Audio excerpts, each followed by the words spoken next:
I'm a child of a Holocaust survivor. I'm the only Jewish member of the New South Wales government. I'm the only Jewish member of the New South Wales Legislative Assembly. I'm the only Jew in the New South Wales Parliament. I generally had not been speaking on this subject because any view I express would hardly be seen to be impartial. And I've left it to the Premier to speak on behalf of the New South Wales government and left it to the leaders of the Jewish community to speak on behalf of all Jews, including me.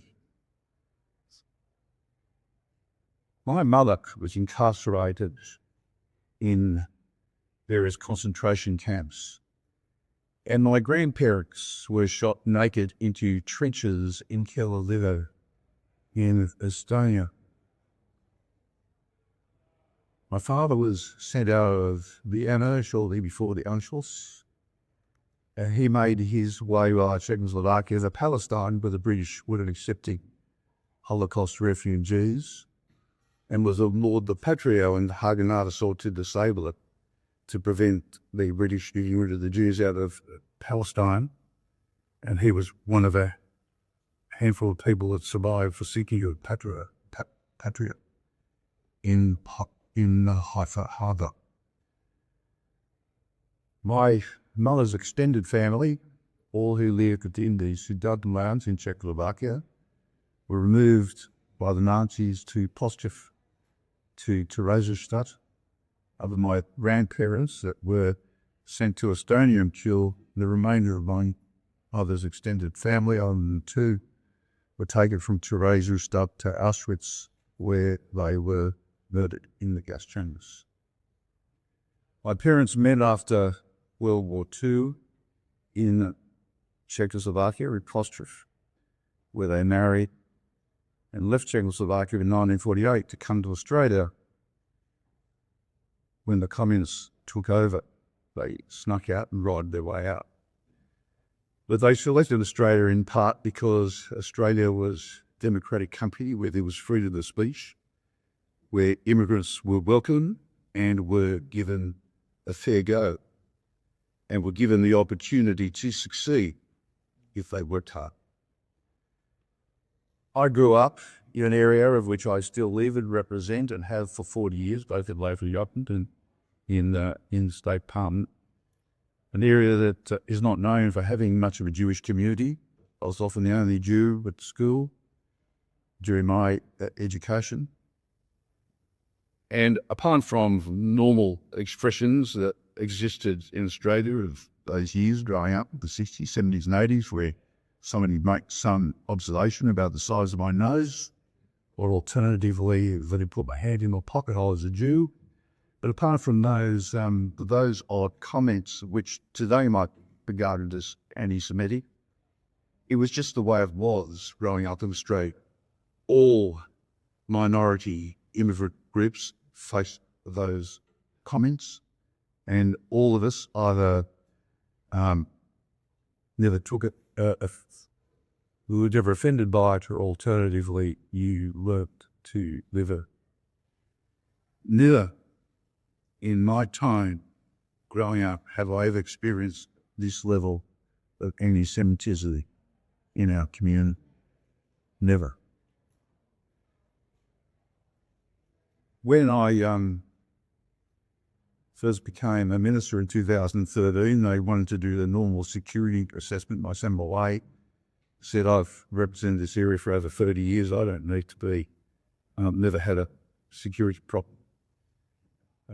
After October the 7th, a variety of Australian security services came to see me and said, Minister, we strongly advise from the intelligence that we have that various security measures are be put in place. And so, apart from the variety of security measures put in place, I now can't go to the synagogue unless I am driven to the synagogue, whereby the police duty officer is contacted, CSD, the community security rep, contacted as to my expected time of arrival.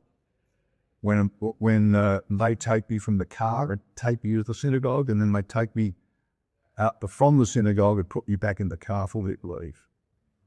Now, that's the extent of how it has impacted upon a way of life never before on my way of life. So it is real. And I can tell you from attending synagogue services and being part, although quietly part of the Jewish community, there is considerable fear in the Jewish community because of a range of anti-Semitic attacks. Anti-Semitism manifests itself in a number of ways. When people go and protest outside a synagogue over events occurring on the other side of the planet, with people just going into a place of worship to pray, that's anti-Semitic.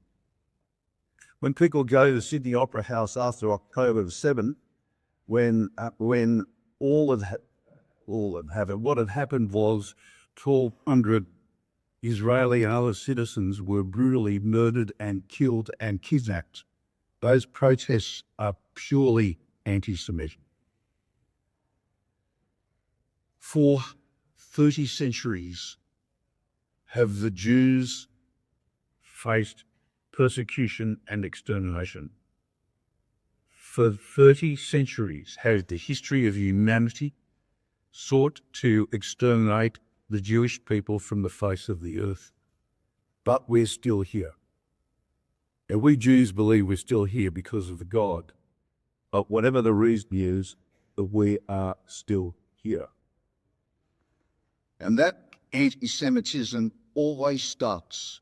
And it's not just because there are various racist comments. And you just walk through the history of humanity for 30 centuries. It's always started your hate speech. And it's always gone from hate speech to graffiti, to destruction of property, to physical violence, death, and loss of human rights. It is consistent throughout humanity. So for those who think that somehow or other you can equate anti-Semitism with Islamophobia or any other form of racism, human history tells us all that we can't.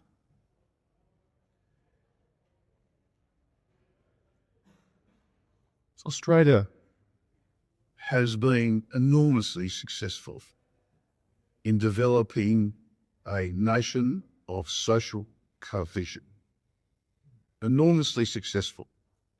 Australia has had its significant racial failings in its treatment of its Indigenous people, which has been reprehensible and is today. As a former criminal lawyer, I can tell you that it is today still. We have our own failings in our own democracy that we are all trying to desperately address. However, we have always been uniquely successful in this nation because this nation is a land that has been built by migrants and their children. And political leaders have generally, although there was a failing by one political leader in about 1988, employed that a racist immigration card, and that was the first time the doors been opened. We've always been successful in maintaining that social harmony until October 7, when all of a sudden our nation has changed in our communities. So the threat's real, the problem is real. Why this summit of mayors and civic leaders and councillors is so vitally important and where it can make such a significant impact on this country is because local government is the vital third tier of government in this country. It's not just a statutory authority. It is a democratically elected representatives of local communities throughout Australia.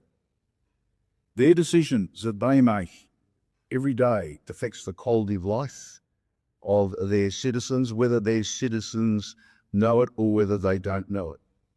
They are closest to the people. The elected councillors hold in their hands the hopes and dreams and aspirations of their community. And they know who's actually in their community. They know what the various groups are. They know how their communities interact across their faiths, across their sporting and cultural organisations. Otherwise, if they didn't, they wouldn't be elected. They are not as removed as state and federal governments from actually what to begin to address a challenge that this nation has never previously been able to address has to come from the vital third tier of government, and that's local government. That's why the Mayor of this city, Tom Tate, needs to be universally applauded for hosting this summit. And I thank him sincerely for doing so, not just on behalf of the New South Wales government, but as a fellow Jew, I thank you very much for that.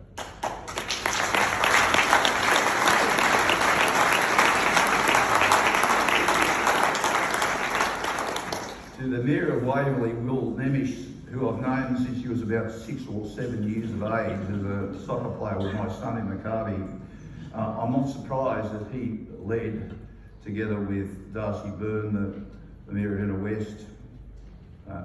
Surprisingly, I should tell those of you from outside New South Wales, an area that has a substantial progressive and green population within his area, very courageous of Darcy Byrne to stand up. That's a measure of the quality of the Mayor of Inner West.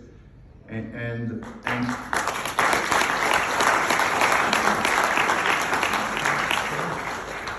I joined with the Mayor of Liverpool, who's a Muslim, to address this question of anti-Semitism. So the three New South Wales mayors who began the New South Wales response of anti-Semitism, I just pay tribute to you again as a fellow Jew.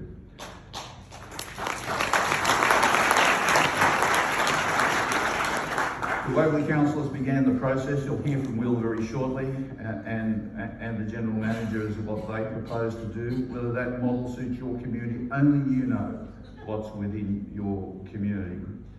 But I hope my presence today as a New South Wales local government minister is able to indicate to you really the government of which I'm a part of, which is completely committed to the direction that the summit is proceeding, to express New South Wales government's appreciation, wish you well, and can assure you the New South Wales government always stands ready to provide whatever support it needs, either to the Jewish community or any action we can take to combat this scourge that has impacted upon humanity for 30 centuries. Thank you for having me here today.